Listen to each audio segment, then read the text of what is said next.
Section 1. You will hear a conversation between a travel agent and a woman who wants to go to Australia with her husband on holiday. First, you have some time to look at questions 1 to 3.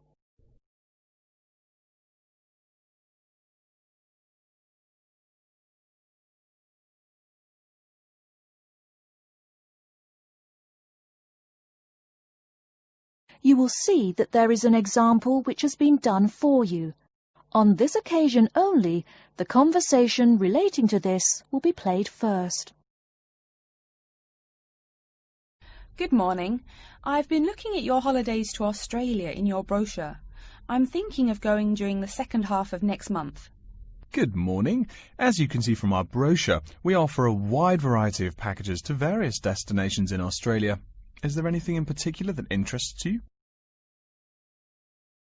The woman says that she has been looking at the holidays to Australia in the brochure, so brochure has been written in the space. Now we shall begin. You should answer the questions as you listen, because you will not hear the recording a second time. Listen carefully and answer questions 1 to 3. Good morning. I've been looking at your holidays to Australia in your brochure. I'm thinking of going during the second half of next month. Good morning. As you can see from our brochure, we offer a wide variety of packages to various destinations in Australia. Is there anything in particular that interests you? Yes, my husband and I are very interested in the holidays in the outback. These holidays are becoming increasingly popular. Would you like to arrange flights and accommodation with us, or just accommodation? Can you arrange flights from Sydney? Certainly. OK, flights and accommodation then. Right, you said that you wanted to travel next month. Which date would you prefer? I should point out that there are no daily flights available, so if you have a flexible itinerary, that's better. Well, we arrive in Sydney on the 15th of April, and we were thinking of travelling to the outback on the 18th of April. OK, there's only one flight from Sydney to Alice Springs on the 18th, so I'll book you on that. It leaves at 10 in the morning, which is quite convenient. Shall I book 2 seats for you? Yes, please. As for your stay in the outback, you can see from the brochure that we offer 3 packages: budget, standard and luxury. The budget package is about $500 Australian dollars, the standard package is about $700, and the luxury one is approximately $1,000, though it does depend on exactly what you would like regarding extras. Which one would you prefer? Well, we can't decide between the budget and standard options. Well, actually, just looking at my computer here, on the date that you want to fly into Alice Springs, there is no standard accommodation available. It's fully booked, I'm afraid. That's okay. We think that the cheapest one should be fine for us. We don't mind roughing it for a few days, and we don't expect to be spending much time at our accommodations. We prefer the outdoors. Right, let's look at the room options.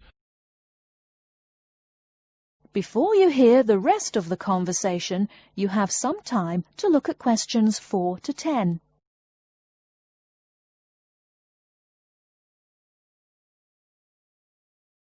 Now listen and answer questions 4 to 10.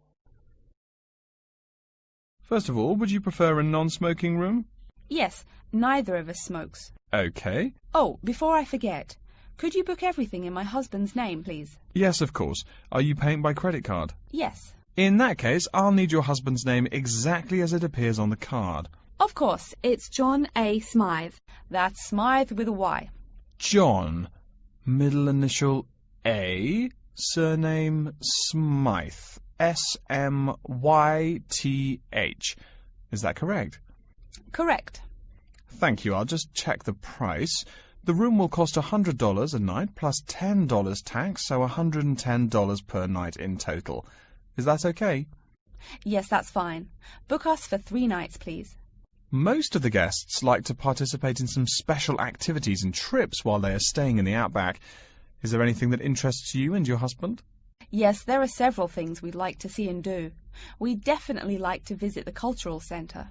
Yes, that's very popular. It's within walking distance of the accommodation and it's free. It's also a great place to pick up souvenirs of your trip. We were thinking about visiting one of the nearby farms. There are 2 farms nearby, a sheep farm and a kangaroo farm. There is also an opportunity to ride camels in the desert. Have you ridden a camel before? No, but it sounds like fun.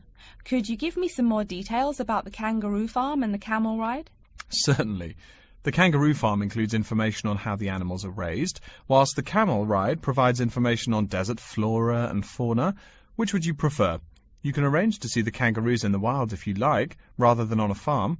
That sounds perfect. Okay, we'll go on the camel ride and see the kangaroos in their natural habitat. Okay, I'll arrange that for you. I forgot to mention that the journey also includes a stop at a place of Aboriginal artwork. It's a place well known for its stone carvings of animals and mythical creatures. That sounds great. Are the carvings in the desert? Yes. Wonderful. Well, that's perfect then. I'm sure you'll have a lovely trip, but remember that you need to take care in the sun. Yes, we're really looking forward to our trip.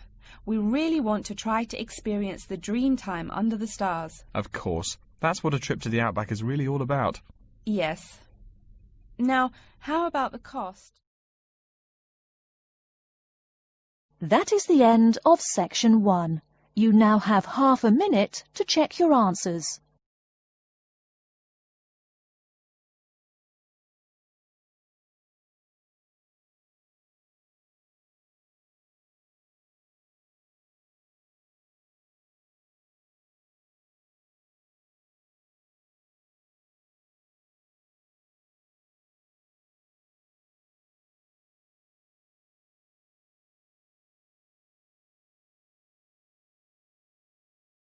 Now turn to section 2.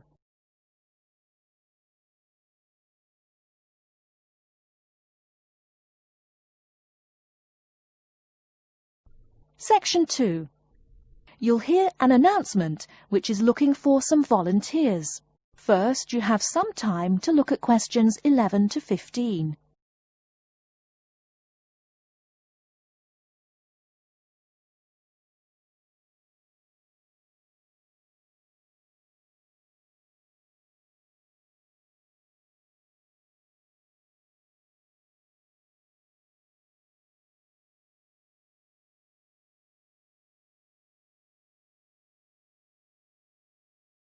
Now, listen carefully and answer questions 11 to 15.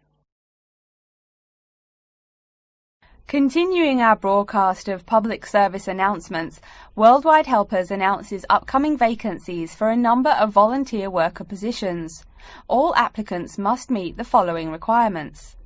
First of all, applicants must be over 18 years of age. The company apologises, but there can be no exceptions to this rule. Second, persons interested in these positions may not have police records. Minor traffic offences like a parking ticket are, of course, no problem. But, and I quote, past and present drug users and sex offenders need not apply. The employer will, of course, check with the police to verify your clean record. In addition, applicants must supply references from past or present employers or teachers along with their recent CV. These references must testify as to the applicant's work habits and/or character. Remember, these are references from employers or teachers. A note from your dear old mum won't do. Worldwide Helpers assures me that they will contact these references to confirm they are genuine. Although all positions are volunteer, the employer will reimburse some of your expenses. For example, they will pay for transportation to and from the job site. Aside from that, the cost of phone calls is covered. Before you hear the rest of the talk, you have some time to look at questions 16 to 20.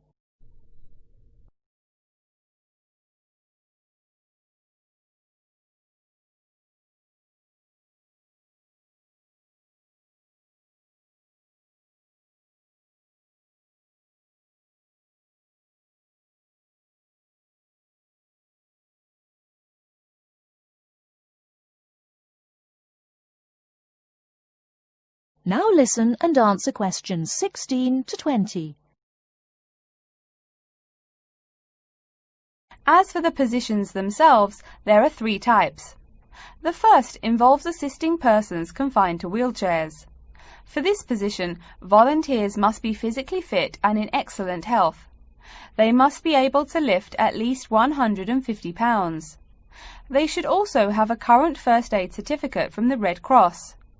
but the most important requirement is that the volunteer must have his own car. On Tuesday afternoons, the volunteers take their clients to various scenic spots around the city to experience and enjoy nature. If you don't drive, but you'd still like to get involved, the centre has a number of openings for people to read to the blind. Readers must, of course, read English clearly. Persons with no foreign accent are preferred. For these positions, you must be available on Monday mornings. Oh, wait, I see a note here. There is one opening for someone who can read Urdu. Apparently, there is a Pakistani blind person who'd like to hear his or her native language, but the other positions are all in English. And finally, there are a limited number of volunteers needed to care for disabled children.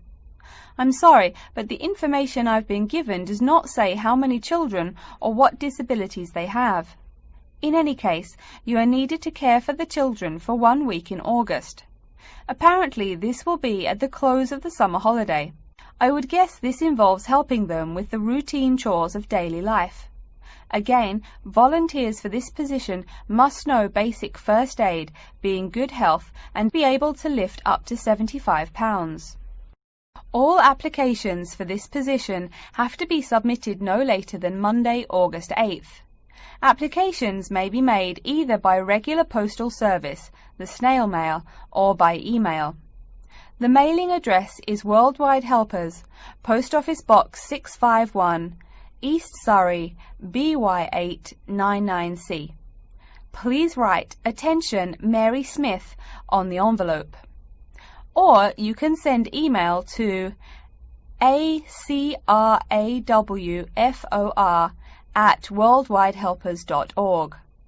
That's acrawfor@worldwidehelpers.org. So get out there and do something good. Okay, our next announcement is looking for someone to facilitate tiger breeding at the London Zoo. And get this, it's a strictly volunteer position. That means you don't get paid. Oh my God. I'm sorry, ladies and gentlemen, but I just have to laugh.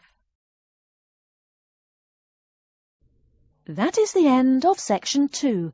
You now have half a minute to check your answers.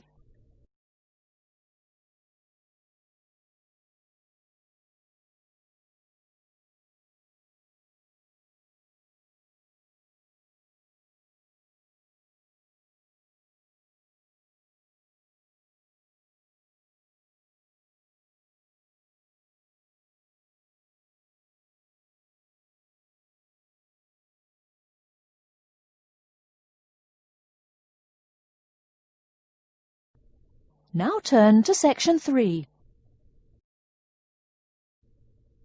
Section 3. You will hear a student called Pete talking to his classmate Dave about the presentation that he will give on environmental science. First, you have some time to look at questions 21 to 25.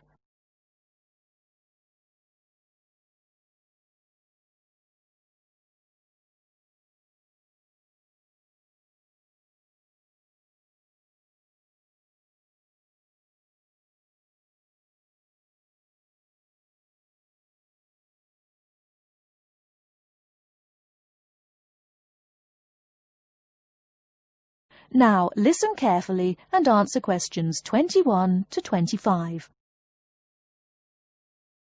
Are you just leaving the library now? I saw you get there at 8 a.m. Yeah, I've been there all day. What for? They hire a cute new librarian or something? I wish. No, it's the presentation that I will give in environmental science the day after tomorrow. What's it about? I heard you were really excited about the class. And Dr. Schnee also calls you for the arcane questions, as he calls them. It's about environmental damage in the Yucatan. Excuse me, what? Or is that where? The Yucatan. It's a state in southeast Mexico. So what's happening there? Agriculture is having a really adverse impact on the environment. There are too many farmers doing too much farming.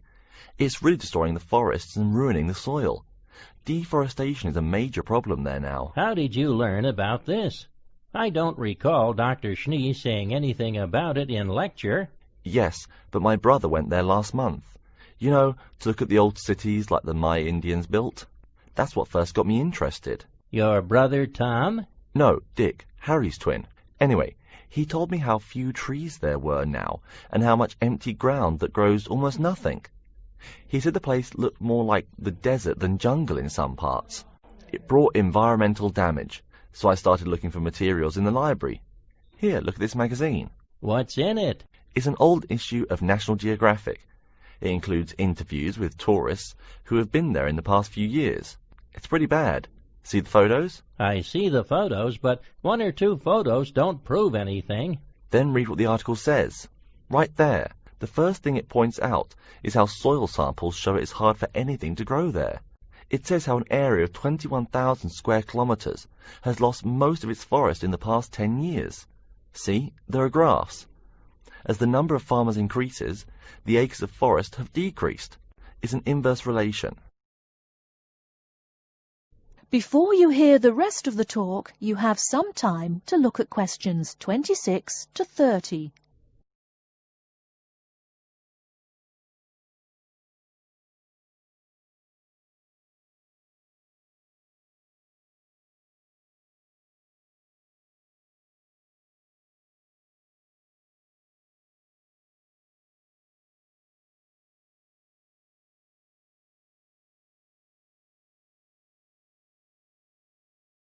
Now listen and answer questions 26 to 30. So, how big is that state? I'm sorry, but I've never really learned the metric system. It's bigger than the state of Massachusetts. That's shocking. Anything else? There's lots of else. Scientists say there's a growing area of about 10.5 square kilometers where nothing can grow at all. It's like the beginning of a desert. Oh, yes. What Dr. Schnee called desertification. But why can't anything grow there? I've never really studied soil chemistry. I'm just starting to look into that subject, but my sister Marie is a geologist, and she says the problem is that the soil has too much saline, with no plants helping to adjust the chemistry. Apparently, that's a common problem with soil types throughout the areas with rainforest. Once you lose the plant cover, it's difficult to bring it back. Reforestation is almost impossible, even if the land is not being used for other purposes. Wait a minute. What is saline? Saline is salt dissolved in water. Scientists who have gone there have taken measurements. They do this by gathering a sample of the soil and running a simple test that shows the ionization of the solution. The geology department in our own university has reviewed the soil at the site too. They're right. It looks pretty bad. The level of salinity is going up. But the plants that would solve that problem can't be planted in soil like that. There is a narrow spectrum of salinity in which the plants will grow. And once you pass the threshold, there is no way to put the problem right? Exactly. It's possible that no one can do anything to stop the trend now. And all because of human greed. Wait a second. How do you know these scientists can be trusted? What kind of reputation do they have? Are they reliable? Oh, they're definitely reliable. They include 4 members of the faculty from the geology department right here at MIT. Here, study these photographs and check the damage yourself. That's what Dr. Horst, who wrote the book here, did. He's newly appointed, but Dr. Schnee said that he's brilliant. So, where are you going now? I'm headed over to the geography department to borrow a map for my presentation. You know, this whole problem could have been avoided. The farmers there in the Yucatan. Pete. What? Go take a break. Leave some studying for the rest of us. That is the end of section 3. You now have half a minute to check your answers.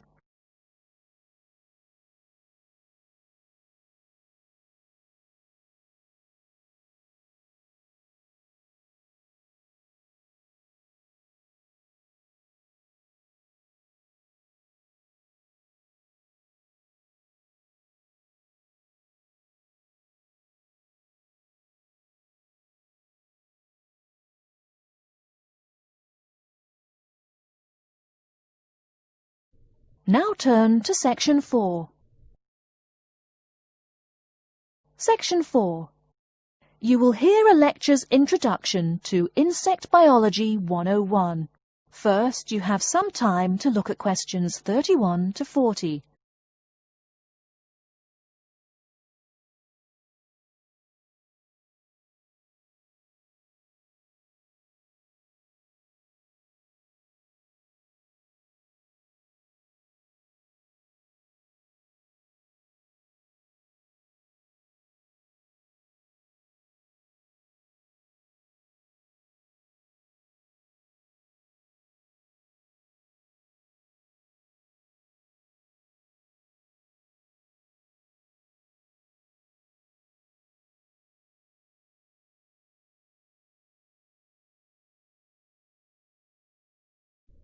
Now listen carefully and answer questions 31 to 40.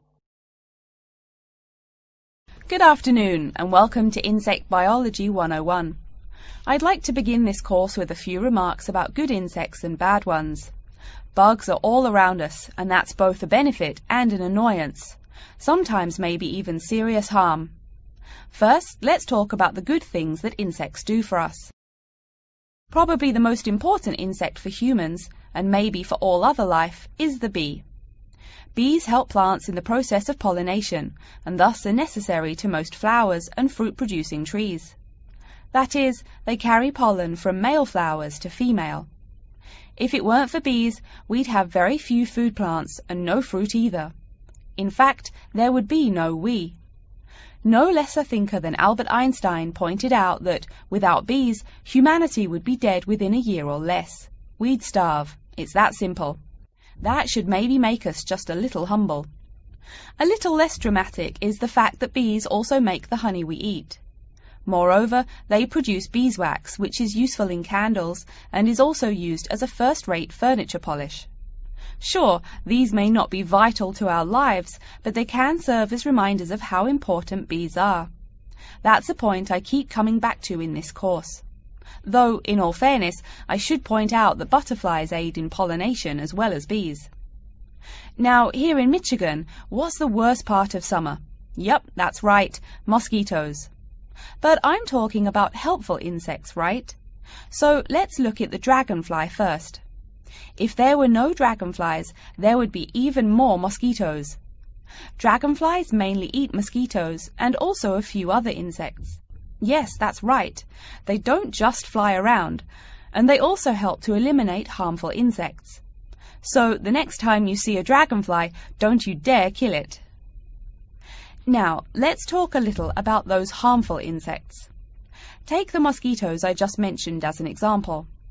Not so many years ago, mosquitoes here in America weren't just annoying, some were even deadly. They carried malaria and yellow fever. My own ancestor, the Confederate General John Bell Hood, lived through the worst battles of Civil War, only to die at age 38 from yellow fever. A pest, not a bullet. Well, besides the mosquitoes, in summer there is also a kind of insect that never seems tired. Right, that is the fly. Before I go on talking, I must mention an African fly called the tsetse fly, which feeds on blood and can cause serious diseases in the people and animals that it bites. Besides, it is still a bearer of sleeping sickness, which affects around 300,000 people every year in Africa, and can be treated only with toxic drugs that are hard to administer. Worse still, the drugs sometimes don't work. Other insects, of course, destroy food crops. In China, for instance, locusts continue to be a danger to the harvest in some areas. Less important, but still annoying, moths eat people's clothes and dust mites slowly destroy carpets. Worse, but still in the home, termites or white ants eat wood, the wood of your house. If they are not stopped, they can eventually destroy the whole building. Usually they seriously damage a building before anyone even notices them. So, as we all know, insects can be a real trouble. So, what to do? You can go ahead and start killing harmful insects. In the early decades after the Communist Revolution in China, Chairman Mao encouraged the people to swat every fly they could see. Slogans on the walls of buildings called them little capitalists. But flies reproduce too quickly for this to be a long-term solution. For some decades in the West, to kill insects with chemicals seemed a good remedy. Unfortunately, chemicals can only be used in a limited area for a limited time. It's a small-scale solution. The insects come back. Worse still, some of the poisons used, like DDT, were found harmful to the environment. Many kinds of wildlife, like hawks, were harmed. And people in chemical-using rural areas have one of the highest rates of liver cancer in the world. It's no secret that chemicals remain harmful to humans. Like all species, insects adapt to their changing environments at an amazing rate. When a new chemical is introduced to their habitat, the insects that survive are generally the ones with some way of resisting the harmful effects. They then breed with the other survivors, and just like that, insects become resistant to most poison in a few generations. An insect generation, remember, is a couple of months at most. So again, we have to ask, what to do? Well, there are biological solutions. Some of these are pretty simple. One is destroying the insect's habitat. You take away their home or food. Cleaning your kitchen is the best way to prevent roaches. No garbage, no food. Getting rid of marshes and swamps eliminates mosquitoes. Other solutions might include bringing in dragonflies or bats in areas where mosquitoes are many. This is a cheaper alternative to chemicals. Biological methods like this also bring no extra pollution to the environment. But you have to be careful.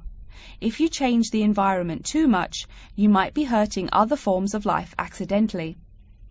One recent method of controlling insect populations involves interrupting their breeding cycle. What does that mean? It means birth control for bugs. Insects are provided with food that makes them unable to reproduce. Since they can't have babies, the population disappears, or nearly so. And since no young are born, resistance is not a problem, with no young insects developing increased resistance. Interrupt the life cycle, eliminate the bug. It's clear that we must have an understanding of the life cycle of the insect. At least, that's the plan. We'll go into more detail as the course goes along. Now, I will stop here to see whether you have any questions or not. That is the end of section 4. You now have half a minute to check your answers.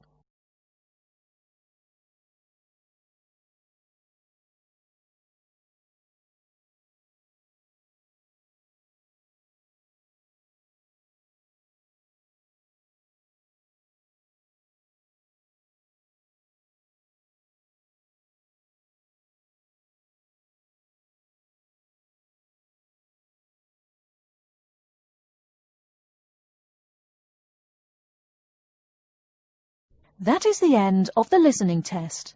In the IELTS test, you will now have 10 minutes to transfer your answers to an answer sheet.